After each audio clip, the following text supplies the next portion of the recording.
nugira inshuti itagucyaha uzamenye ko ari inshuti mbi, nugira inshuti itaguhana uzamenye ko ari inshuti mbi. Sinari nagateguye ariko kanje mu mutima, aho umusore n'inkumi bakundanye, umukobwa atangira kugira guatre mu gifaransa, mwanyibukije harya guatre nikira n'umwingo, atangira kugira umwingo mu ijosi, aba ufite simba komeretse, burya umubiri ubyara udahatse. Atangire kugira umwingo mu ijosi, umwana w'umuhungu witereteraga, ibyo bintu mvuze kuri aritari. Ariko se siko kuriye, abasore ntibatereta. Akajya amureba ijosi ribyimba, ati dore ngukundira akajosi kawe. Atuzi ko ijosi ryawe risigaye isa neza, ryarabyibushye, nsigaye mbigukundira. Byahe byakajya ko ari umwingo wari uri mu murya. Umwingo ukabyimba, undi nawe ati ngukundira ijosi ryawe. Aho kujya kwa muganga, ati sinajyayo batazankuriraho igikundiro, kuko nicyo umusore wanjye ankundira. Urumva ukuntu gukunda kutabamo guhana no gucyaha ni urukundo rudashyitse. Umwingo waje kuvamo ibindi, sijye wahera, si cyo cyanzanye, naje kukubwira ko Imana igukunda. Ariko uburyo mbikubwiramo nuko nkubwira ko Imana mu buryo idukunda, ntitubwira ko ingabire yayo iduhagije, ahubwo uhoraho araduhana akanaducyaha.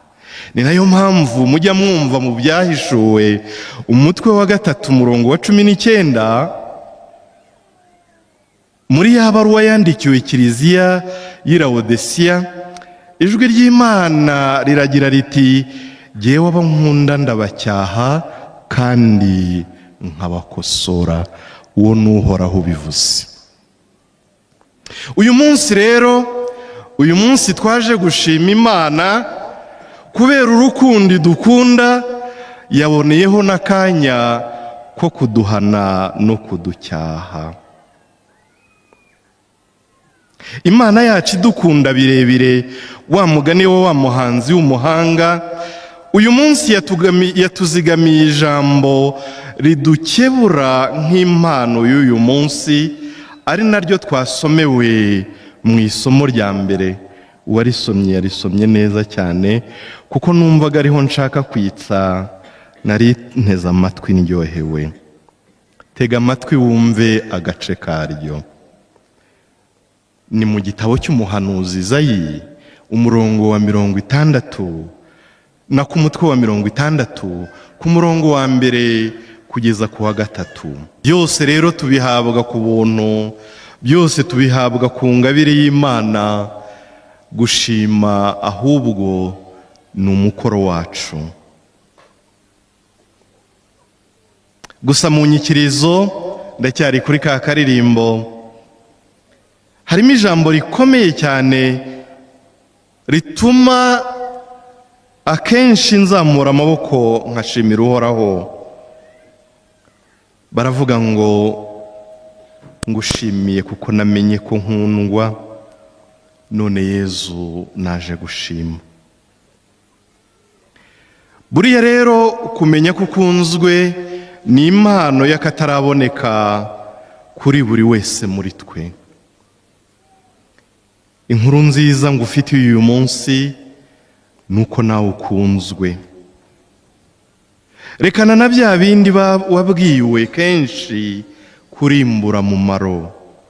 Reka da, ntabwo urimbura mumaro, ahubwo uri nk'undwakazi imbere y'umusumba byose.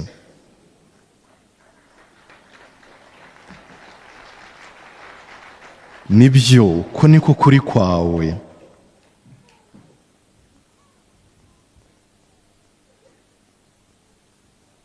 Rekana na bya bindi byinshi wumvise, rekana na ya majwi y'urucantege yakumvishije ko Imana itakuzi cyangwa se yagutereranye kubera impamvu imwe cyangwa iyindi. Rekana na bya bitekerezo byagushajije bikumvisha ko watereranywe n'Imana, ukaburira mu majya ukaburira no mu maza. Rekana n'ibyo byose. Uyu munsi ndakubwiye ngo Imana igukunda ukuri, kandi uko niko kuri. Oya, urakunzwe cyane kandi ugukunda ni umusumba byose.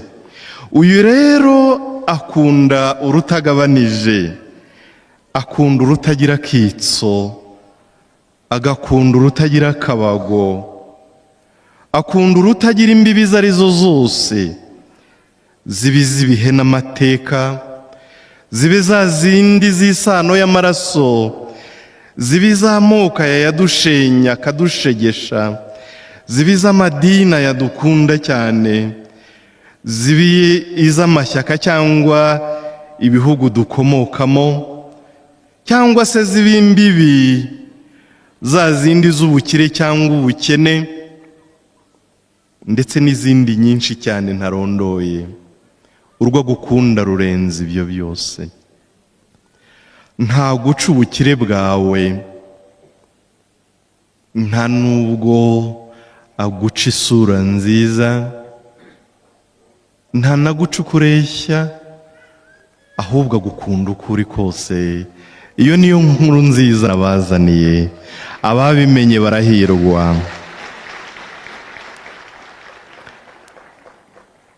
Uzi ko nari nzi ko ubwo mwitwikiriye mutumva, none nsanze mwumva. Nongere mbisubiremo, ankunda uko ndi, agukunda ukuri, agukundana n'ibyawe byose. Iyo niyo nkuru nziza tutaherukaga wenda kumva. Wenda mwagira muti padiri arakabye. Utese ko uyu mwaka nkurangije narasomye ku ntango irura cyangwa isharira, ndavuga abaciye mu bikomeye kandi bikaze. Utese ko nasomye ku bishyushye ndetse bikanyotsa amatama, ubwo nanjye ndakunzwe. Ndagusubije ngo yego.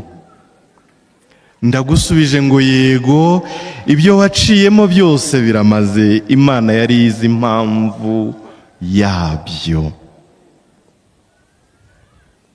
Nushaka ube warafunzwe, nushaka ube waratereranywe, nushaka ube waratutswe, nushaka ube waraciye mu bindi bikomere cyangwa ibikomeretsa bitandukanye, burya akaboko k'Imana kari kumwe nawe.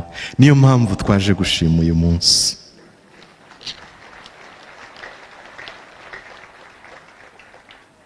Impamvu mbivuga, turi abantu twese turabizi, burya ibirura byose ntibyica.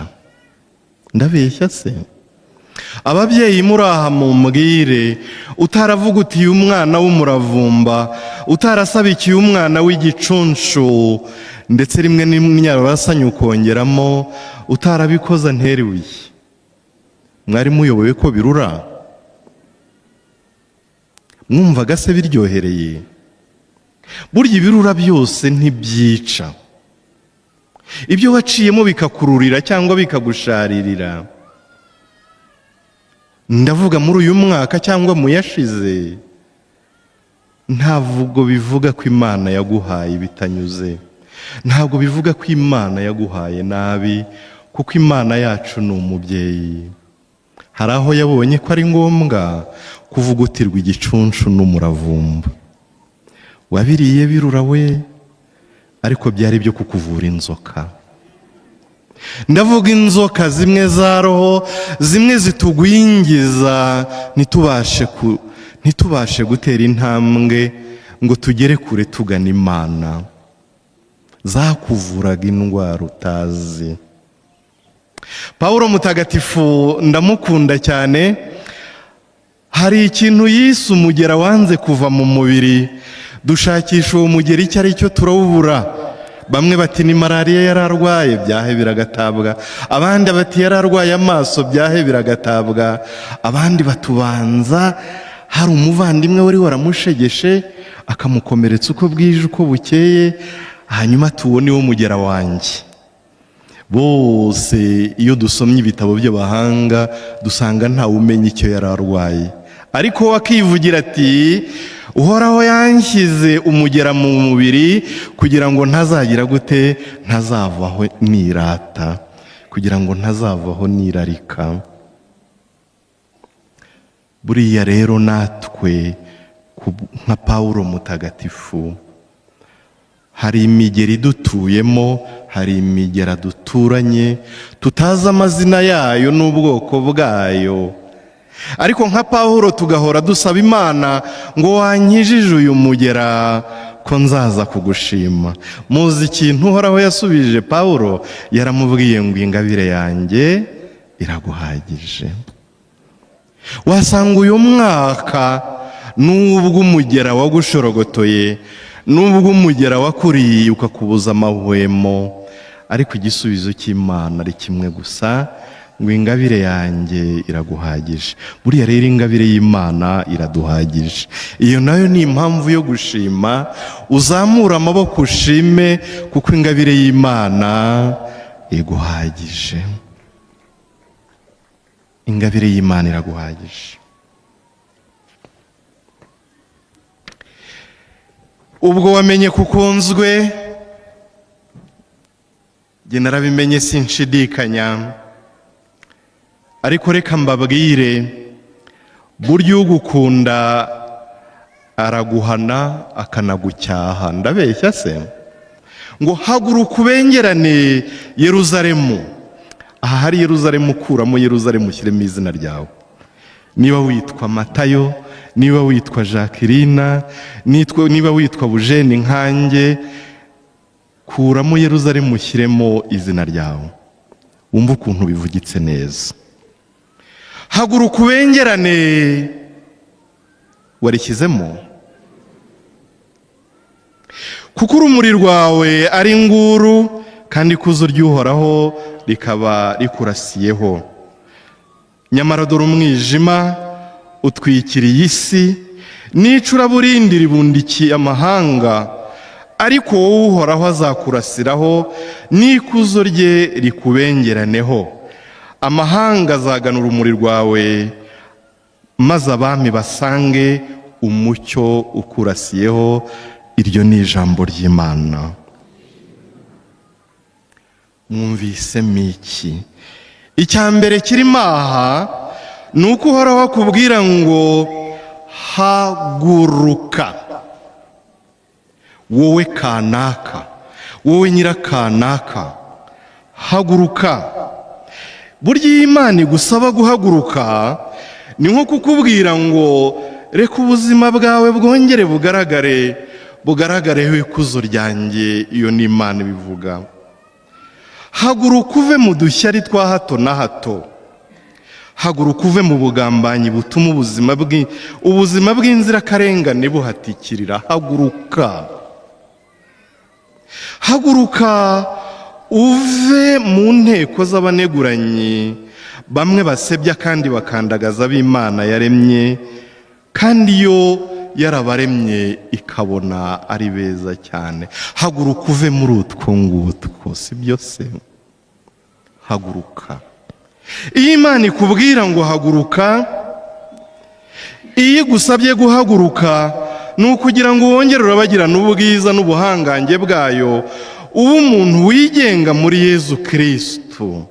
Burya rero nayo mpamvu Mutagatifu Irene mujya mwumva, ni uwo mu kinyejana cya kabiri, ni uwa kera cyane, ni umukurambere.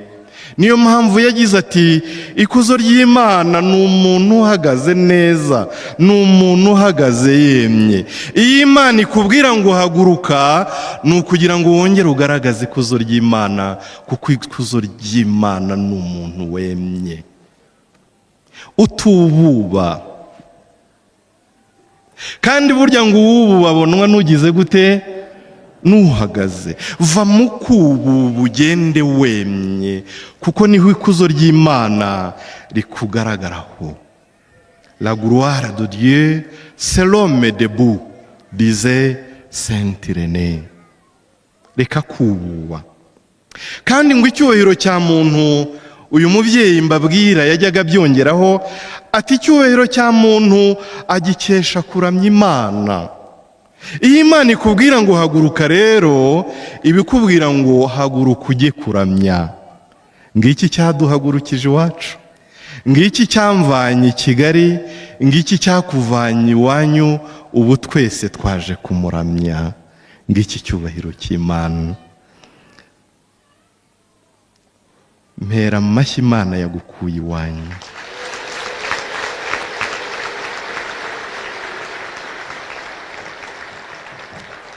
Kugira ngo uze wige guhagarara wemye, uve mu bubu babiyi isi, ujye ugenda urabagirana icyubahiro cy'Imana. Erega uwo ni wo muhamagaro wacu.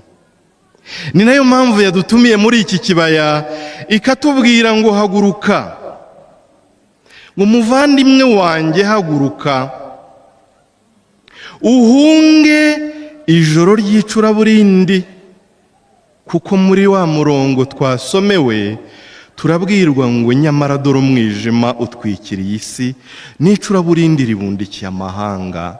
Kereka batazi kureba, kereka abareba ntibabone, kereka abafite amatwi ntibumve, kereka bumva bakumvirana, niba batabona ko isi yacu itwikiriwe n'umwijima. Mwebwe ntabwo mubibona? Aha mutwikiriwe n'imitaka, ariko isi yacu ibundikiwe n'umwijima. Niko umuhanuzi Izaya atubwira.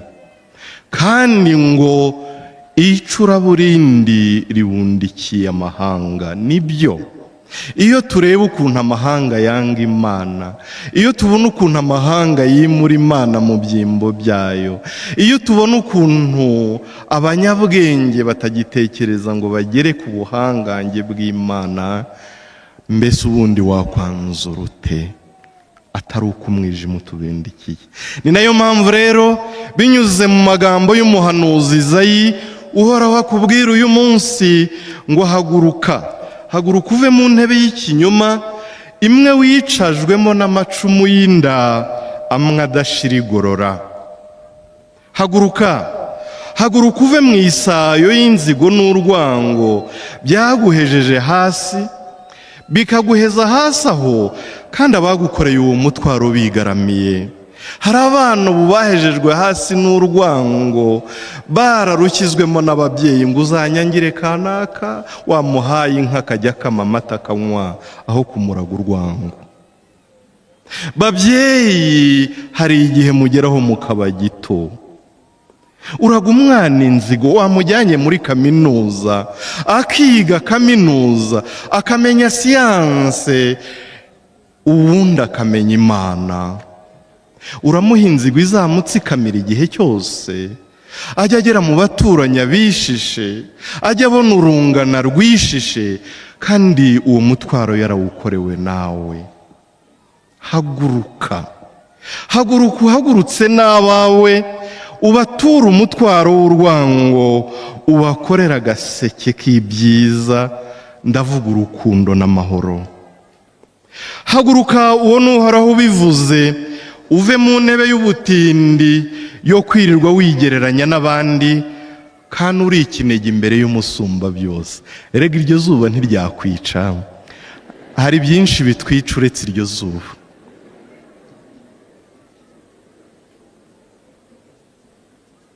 Burya ibiri inyuma ntacyo bitwara, iby'imbere nibyo byatuzahaje. Niyo mpamvu umusumba byose akubwira ngo haguruka uve ku ntebe y'ubutindi. Ubonye niba twari dufite imitaka twitwikira ubutindi, ubutindi bwaza tukitwikira, ako kazuba ntacyo kaba gatwaye. Ubonye niba twari dufite imitaka twitwikira ubutiriganya, bwadutera tukitwikira, akazuba ko ntacyo kakadutwaye.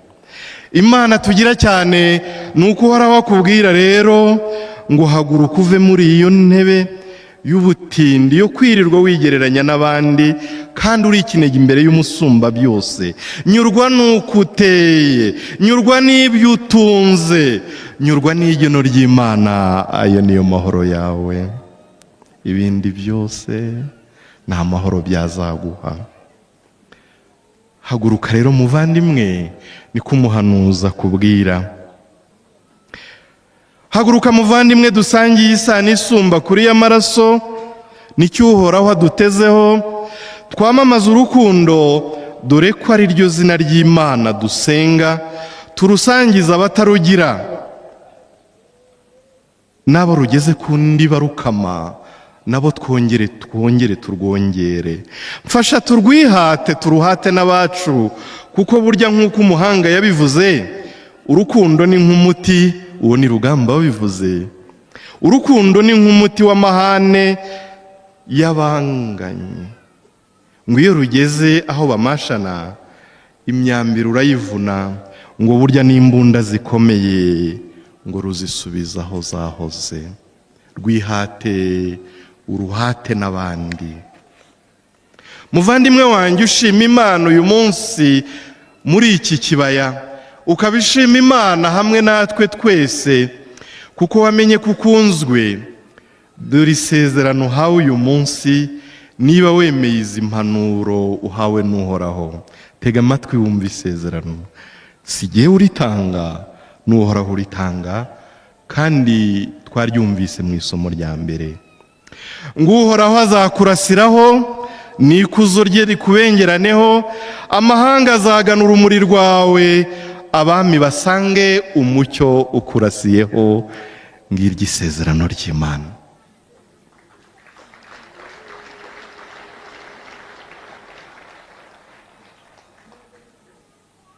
Uwamenye ko akunzwe, burya ntiyatuza atishyuye urwo yakunzwe. Burya urukundo ni impano, ariko kandi n'umukoro wa buri munsi. Uwamaze gutahwamo n'urukundo rw'Imana rero, uwamenye ko akunzwe ntiyatuza atarwishyuye ngo bikunde. Byamusaba gukora ingendo zikomeye, byamusaba amaturo atabarika nk'ay'aba bami twumvise, byamusaba gusimbuka imitego itabarwa nk'iyo bariya abanyabwenge basimbutse. Umuntu wamenye ko akunzwe ntajya atuza atarishyura urwo yakunzwe, ntibishoboka. Abakundanye murabizi, ababeshyanye ngo ntacyo muzi, n'abakibeshyanya ntabyo muzi, ariko abakundana murabizi. L'amour est un don, mais aussi une responsabilité. Abumva urwo rurimi murabyumva. Urukundo ni impano, ariko ni n'inshingano za buri munsi. Ivanjiri uyu munsi rero iduha urugero rw'abantu bamenye urukundo rw'Imana, bakarwakira nk'impano, ariko bakanabifata nk'inshingano, bakanarwakira nk'inshingano zabo. Niba abanyamahanga mwumvise basogongeye ku rukundo rw'Imana, ubuzima bwabo bugahinduka ukundi. Ivanjiri yitubwira ko babonye inyenyeri iberekeza aho Yezu yavukiye. Nibyo rwose, wenda kubigaragara yari inyenyeri, ariko bamwe mu bahanga banatubwira yuko iyo nyenyeri inagereranywa n'urukundo rwabuganijwe mu mitima yabo. Hanyuma kuva icyo gihe ntibongera gutuza bataraturana n'urukundo rwigize umuntu, ari we Yezu Kristo wavukiye mu kirugu. Kuva rwabatahamo, rwarabasabagije, rwarabasimbije, maze rubayobora aho isoko y'urukundo iryamye. Ndavuga Jambo wigize umuntu. Barahagurutse rero bashyira nzira, niko ibyanditse bitubwira. Ariko sinshidikanya yuko mu nzira baba barasubiragamo amagambo ameze nk'amwe ya Mutagatifu Agusitini, aho ajya agira ati: umutima wanjye ntuzatuza bibaho utaratura mpora muri wowe. Sinzi niba mwari mubizi ko ayo magambo ari ya Mutagatifu Agusitini, nawe wari warasimbagijwe n'urukundo rw'Imana. Aba banyabwenge rero umutima wabo wanze gutuza bataratura aho umwami atuye muri cya kirugu giciye bugufi cyane. Ntibitaye ku munaniro w'urugendo, ntibanitaye ku buryarya n'urucantege bya Herodi, maze birangira bageze ku isoko y'urukundo, barapfukama bararamya kandi bamutura iby'agaciro bari batunze. Uyu munsi nicyo nkwifurije nawe, ngo ubwo wamenye ko ukunzwe utangire urugendo nk'urw'abariya bahanga, urugendo rugana hehe? Rusanga isoko y'izindi nkundo zose, ndavuga Yezu Kristo wigize umuntu.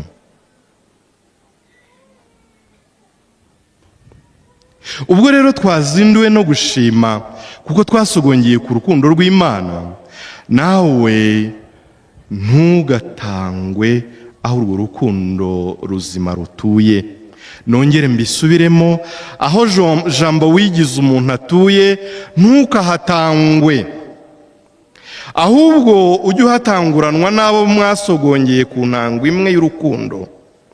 Inyenyeri wabonye, ndavuga cya kibatsi cyatse muri wowe, iyo nyenyeri ntizagucike, ahubwo ijye ikuyobora mu bihe byose kugeza ugeze aho amavi yawe azapfukamira jambo ubuziraherezo.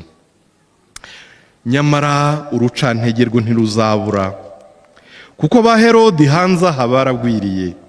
Niba utarahura nabo urahirwa. Babaye benshi cyane, wagira ngo sinzi uko byagenze. Ndavuga bamwe babeshya ko bakunda jambo ndetse ko bifuza no kumuramya, kandi ahubwo intego yabo y'ukuri ari ukumwimura mu byimbo bye, ngo bahicaze utundi tumana turimo akitwa bintu, turimo akitwa kuzo ry'isi, twombi tugaherekezwa n'akiyise buhakanyi. Utwo tumana ba Herodi nitwo bushaka kwimika. Ndavuga ba Herodi b'iyisi, nka kwa kundi yabajije abami ati muzaze mumbwire aho hari nanjye njye kumuramya, kandi ahubwo ashaka kumwimura mu byimbo, ahubwo niba ntavuze ko yashakaga no kumwica.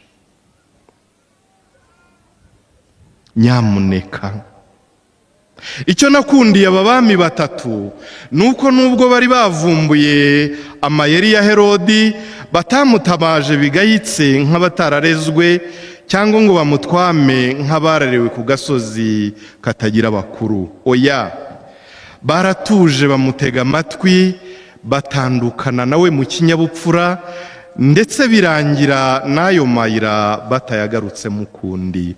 Ndifuza ko nawe inzira za Herodi utazazigarukamo ukundi. Kuraho uwo mutaka nkurebe, iri zuba ntacyo rigutwara. Ndakurahiye, ntacyo rigutwara, ni iby'akanya gato gusa.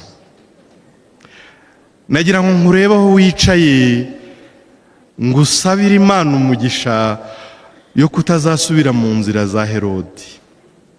Ndavuga zimwe zimura Imana mu byimbo byayo, zimwe zibeshya ngo ziraramya umusumba byose, kandi ahubwo zishaka kumwimura mu byimbo.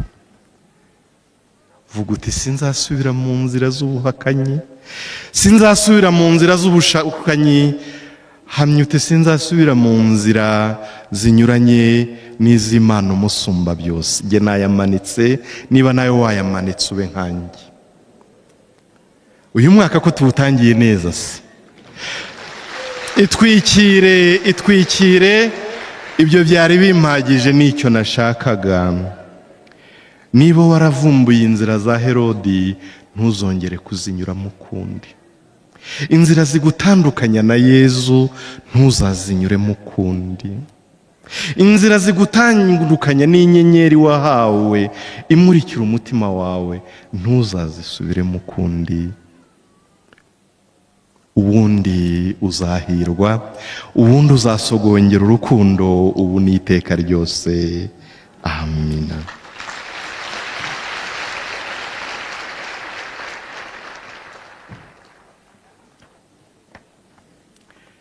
Reka ngane ku musozo, ntabarambira Jean Marie ntazongere kuntumira.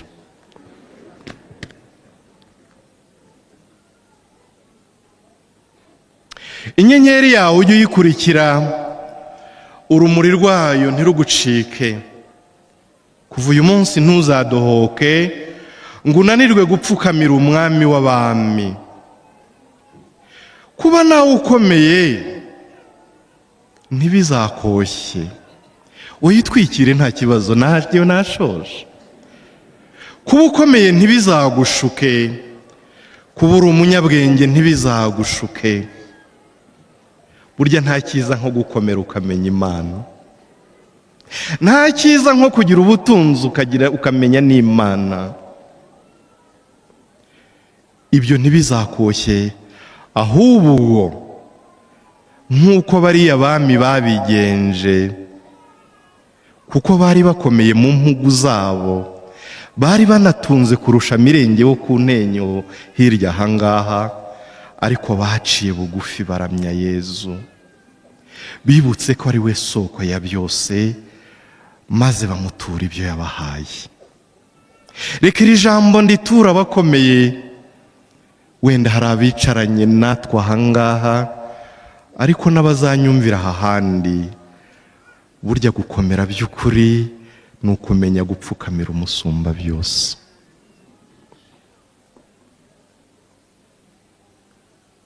Ntibazanyumve nabi, ahubwo yewe ndatumika kuko natumwe. Burya gukomera by'ukuri ni ugukomerera mu Mana. Mutagatifu Yohani Pawulo wa kabiri, niyo mpamvu mvuga ibi ngibi, ako kantu naragasomye karantunga. Abanyamakuru bigize kumubaza bati, mbese papa wacu ko tubona uri igihangange, ko tubona ujya ahantu bagakoma amashyi, ibihumbi by'urubyiruko bigahurura, ukababwira ijambo bakaryumva kandi iyi si itacyumva, ati buriya ubwo buhangange bukura hehe? Ndabivuga mu magambo yanjye uko nabisomye byari ukundi. Ariko yaritonze arabasubiza ati, mwa banyamakuru mwe rero, ubuhangange bwanjye aho mbukura reka mbabwire. Nuko mu gitondo mbyuka ngapfukama imbere y'umusaraba wa Yesu. Ati maze amavi yanjye yaba ari hasi, nkamureba mu maso uko yadukunze, nkongera ngasogongera urwo rukundo, nkumva ubuhangange bwe bunyuzuyemo. Ati ngaha ho mvoma imbaraga zanjye. Namwe mbatungiye agatoki, ndavuga abakomeye n'aboroheje, isoko yo gukomera nyakuri ni ugupfukama imbere y'umusaraba wa Yesu, maze bwa rukundo rumwuzuyemo, maze nawe rukabukubuganizwamo, ugakomera nkawe, atari ibi by'iyi si, ahubwo ari ukubaho utunzwe no kuberaho abandi. Ukaba isoko y'umugisha idudubiza, imigisha ikajya iva iwawe ijya ku bandi, maze ugahinduka umuyoboro w'imigisha ubu n'iteka ryose. Naho nashakaga kugera, ni n'icyo nashakaga kubifuriza. Ndangije mbifuriza umugisha w'Imana, kugira ngo Uhoraho abahe umugisha kandi abarinde, kugira ngo Uhoraho abarebane impuhwe kandi abasakaze inema ze, kugira ngo muri uyu mwaka Uhoraho abiteho kandi abahe amahoro. Uhoraho azabarinda icyahungabanya imitima yanyu, azabarinda abagambanyi, azabarinda abarozi n'abagiranabi, aho bava bakagera hose. Nanjye mbasabiye umugisha mu izina ry'Imana Data na Mwana na Roho Mutagatifu. Amen.